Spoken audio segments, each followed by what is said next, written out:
नमस्कार। आकाशवाणी से प्रस्तुत है समाचार संध्या।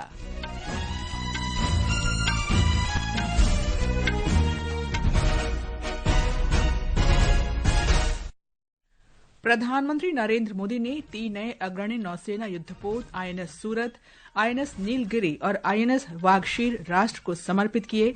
कहा, भारत विश्व में एक प्रमुख समुद्री शक्ति के रूप में उभर रहा है। राष्ट्रपति, प्रधानमंत्री, रक्षा मंत्री और रक्षा प्रमुख ने सेना दिवस के अवसर पर देश के साहसी सैनिकों को शुभकामनाएं दी। दक्षिण कोरिया के महाभियोग के बाद राष्ट्रपति यू सुक योल को प्रवर्तन अधिकारियों ने गिरफ्तार किया। मेटा इंडिया ने सीईओ मार्क जकरबर्ग के उस बयान के लिए माफी मांगी है जिसमें 2024 के चुनाव पर टिप्पणी थी। क्रिकेट में राजकोट में भारतीय महिला टीम ने आयरलैंड को तीसरे और अंतिम एक दिवसीय मैच में 304 रन से हराकर अब तक की सबसे बड़ी जीत दर्ज की। श्रृंखला 3-0 से जीती।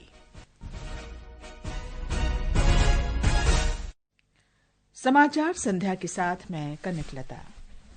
प्रधानमंत्री नरेंद्र मोदी ने आज नवी मुंबई के खारघर में इस्कॉन मंदिर का लोकार्पण किया।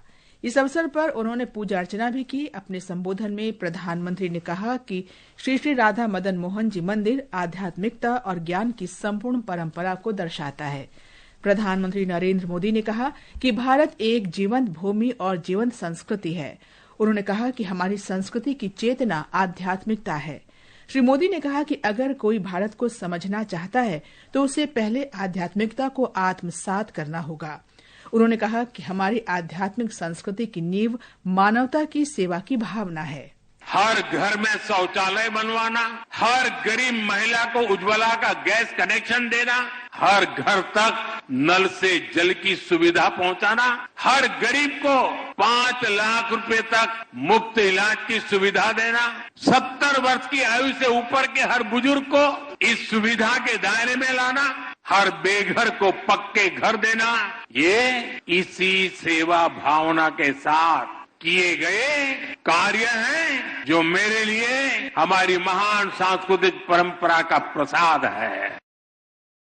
इस अवसर पर महाराष्ट्र के राज्यपाल सीपी राधाकृष्णन, मुख्यमंत्री देवेंद्र फडणवीस, उप मुख्यमंत्री एकनाथ शिंदे भी उपस्थित थे। प्रधानमंत्री नरेंद्र मोदी ने कहा है कि भारत विस्तारवाद नहीं बल्कि विकास की भावना से काम करता है। श्री मोदी ने आज मुंबई में नौसेना गोदी में 3 प्रमुख नौसैनिक युद्धपोतों आईएनएस सूरत, आईएनएस नीलगिरी और आईएनएस वागशीर का लोकार्पण किया। इस अवसर पर उन्होंने कहा कि भारत ने सदैव खुले, सुरक्षित, समावेशी और समृद्ध हिंद प्रशांत क्षेत्र का समर्थन किया है। प्रधानमंत्री ने कहा कि आज का दिन भारत की समुद्री विरासत, नौसेना के गौरवशाली इतिहास और आत्मनिर्भर भारत अभियान के लिए बहुत बड़ा दिन है। आज भारत की समुद्री विरासत, नेवी के गौरवशाली इतिहास और आत्मनिर्भर भारत अभियान के लिए भी बहुत बड़ा दिन है। छत्रपति शिवाजी महाराज ने भारत में नौसेना को नया सामर्थ्य दिया था, नया विजन दिया था। आज उनकी इस पावन धरती पर 21वीं सदी की नेवी को सशक्त करने की तरफ हम एक बहुत बड़ा कदम उठा रहे हैं। श्री मोदी ने कहा कि भारत हिंद महासागर क्षेत्र में सबसे पहले कार्रवाई करने वाले देश के रूप में उभरा है।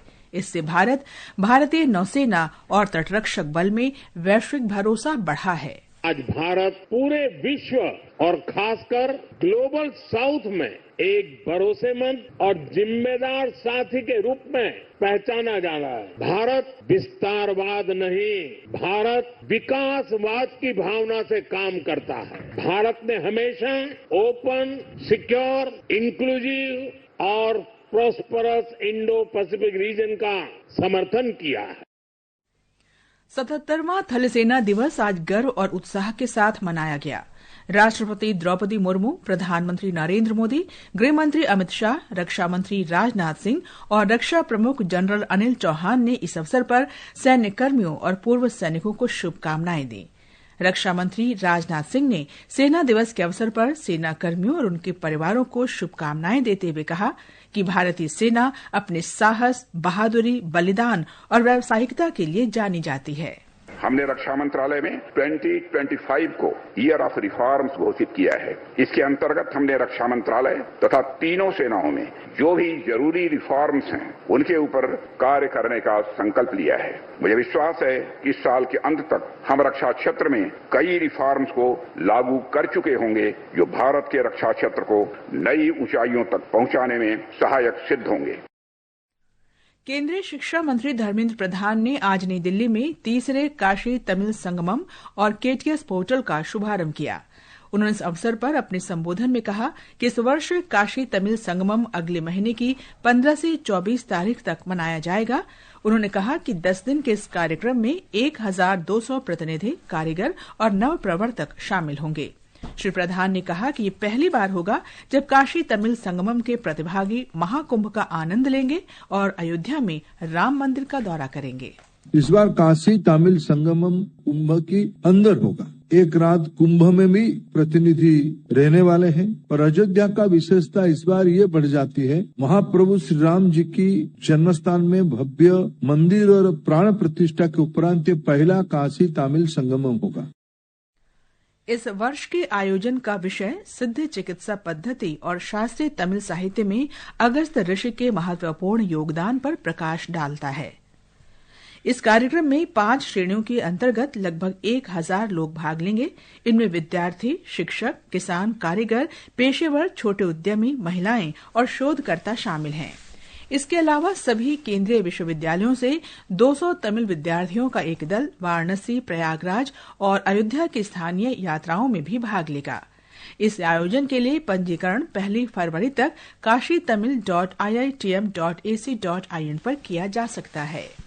ये समाचार हमारी वेबसाइट www.newsonair.gov.in और हमारे न्यूज ऑन एआईआर ऐप पर भी उपलब्ध हैं।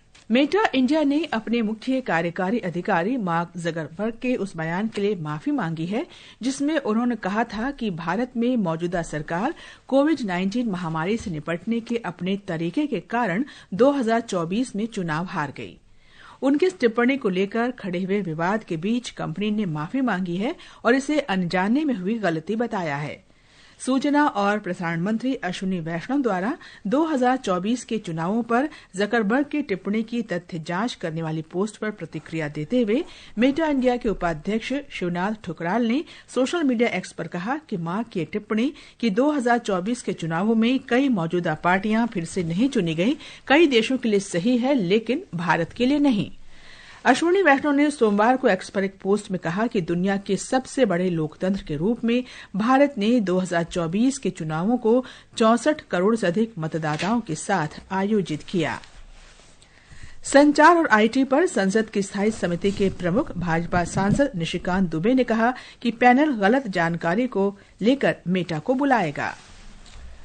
केंद्रीय मंत्री शिवराज सिंह चौहान ने कहा है कि प्रधानमंत्री नरेंद्र मोदी का हर गरीब को पक्का घर देने का लक्ष्य जल्द ही पूरा होगा।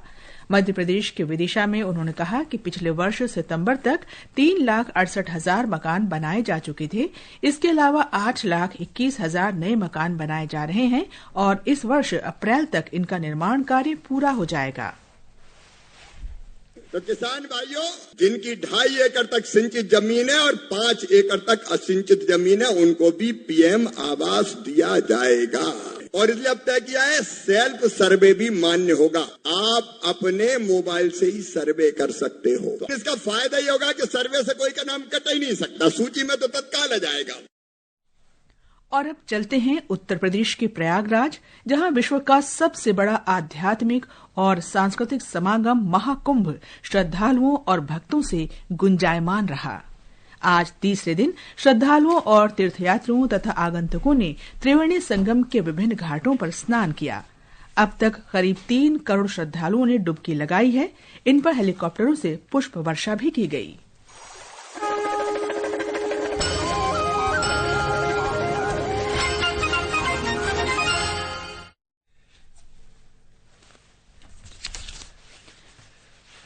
प्रयागराज में चल रहे महाकुंभ में सरकार ने साफ सफाई और श्रद्धालुओं के लिए स्वच्छ तथा गुणवत्तापूर्ण भोजन पर विशेष बल दिया है। खाद्य सुरक्षा अधिकारी करोड़ों श्रद्धालुओं के लिए स्वच्छ तथा गुणवत्तापूर्ण भोजन सुनिश्चित कर रहे हैं। ब्यौरा हमारे संवाददाता से। पूरे मेला क्षेत्र को 5 जोन और 25 सेक्टर में बांटकर खाद्य सुरक्षा सुनिश्चित की जा रही है। प्रत्येक सेक्टर में खाद्य सुरक्षा अधिकारी तैनात हैं, जो परोसे जाने वाले खाद्य पदार्थों की नियमित जांच कर रहे हैं। मेला परिसर में स्थित केंद्रीय कार्यालय से खाद्य सुरक्षा के लिए की गई सभी व्यवस्थाओं का संचालन किया जा रहा है। साथ ही तैनात की गई टीम के जरिए खाद्य पदार्थों की निगरानी भी की जा रही है। श्रद्धालुओं और तीर्थयात्रियों को दूषित या मिलावटी भोजन से बचाने के लिए फूड सेफ्टी ऑन व्हील्स का उपयोग किया जा रहा है। ये मोबाइल प्रयोगशालाएं मेला क्षेत्र में भोजन और पेय पदार्थों का उसी स्थान पर जांच कर रही हैं। होटलों, ढाबों और छोटे खाद्य स्टॉल्स पर बन रहे भोजन की गुणवत्ता सुनिश्चित करने के लिए नियमित जांच की जा रही है और शिकायत मिलने पर तुरंत कार्रवाई के निर्देश दिए गए हैं। अनुपम मिश्र के साथ आनंद कुमार, महाकुंभ नगर, प्रयागराज।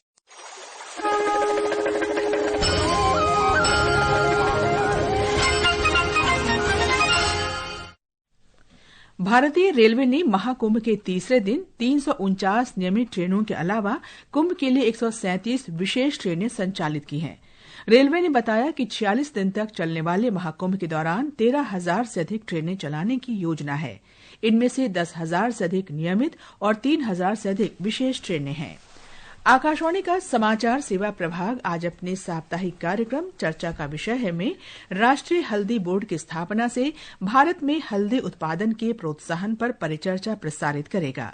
इसे रात 9:30 बजे से आकाशवाणी गोल्ड चैनल और अतिरिक्त मीटरों पर सुना जा सकेगा। दिल्ली विधानसभा चुनाव के लिए भाजपा, आम आदमी पार्टी और कांग्रेस के कई प्रमुख उम्मीदवारों ने आज अपना नामांकन दाखिल किया। आज नामांकन के चौथे दिन कुल 194 नामांकन दाखिल किए गए। नामांकन प्रक्रिया शुक्रवार तक चलेगी। दिल्ली विधानसभा चुनाव के लिए नामांकन प्रक्रिया में तेजी आ गई है और सभी पार्टियों के प्रमुख नेता मतदाताओं को अपने पक्ष में करने की जी तोड़ कोशिश कर रहे हैं। आम आदमी पार्टी के संयोजक अरविंद केजरीवाल और भारतीय जनता पार्टी के नेता प्रवेश वर्मा ने आज नई दिल्ली विधानसभा क्षेत्र से नामांकन दाखिल किया। वहीं दिल्ली भाजपा के पूर्व अध्यक्ष सतीश उपाध्याय ने मालवीय नगर सीट से पर्चा दाखिल किया। इसके अलावा भाजपा उम्मीदवार रमेश बिधूड़ी ने कालकाजी विधानसभा से अपना नामांकन दाखिल किया। इस सीट से दिल्ली की मुख्यमंत्री आतिशी और कांग्रेस की अलका लांबा चुनावी मैदान में हैं। राजधानी में स्वतंत्र, निष्पक्ष और शांतिपूर्ण विधानसभा चुनाव सुनिश्चित करने के लिए दिल्ली पुलिस ने अब तक आदर्श आचार संहिता के उल्लंघन मामले में 180 लोगों के खिलाफ FIR दर्ज की है। इसके अलावा कानून और व्यवस्था बनाए रखने के लिए विभिन्न प्रावधानों के तहत 7,454 से अधिक लोगों को गिरफ्तार किया गया है। दीपेंद्र कुमार, आकाशवाणी समाचार, दिल्ली। दक्षिण कोरिया में महाभियोग के बाद राष्ट्रपति यू सुक योल को प्रवर्तन अधिकारियों ने गिरफ्तार कर लिया है। उन पर पिछले महीने मार्शल लॉ लागू करने के अल्पकालिक प्रयास के लिए महाभियोग और विद्रोह का आरोप लगाया गया था। भारत और आयरलैंड के बीच 3 एकदिवसीय महिला क्रिकेट मैचों की श्रृंखला का तीसरा और अंतिम मैच भारत ने 304 रन के विशाल अंतर से जीत लिया है। इस जीत से भारत ने श्रृंखला 3-0 से अपने नाम कर ली है। अंत में मुख्य समाचार एक बार फिर। प्रधानमंत्री नरेंद्र मोदी ने 3 नए अग्रणी नौसेना युद्धपोत INS सूरत, INS नीलगिरी और INS वागशीर राष्ट्र को समर्पित किए। कहा, भारत विश्व में एक प्रमुख समुद्री शक्ति के रूप में उभर रहा है। राष्ट्रपति, प्रधानमंत्री, रक्षा मंत्री और रक्षा प्रमुख ने सेना दिवस के अवसर पर देश के साहसी सैनिकों को शुभकामनाएं दी। मेटा इंडिया ने CEO मार्क जकरबर्ग के उस बयान के लिए माफी मांगी है जिसमें उन्होंने 2024 के चुनाव पर टिप्पणी की थी।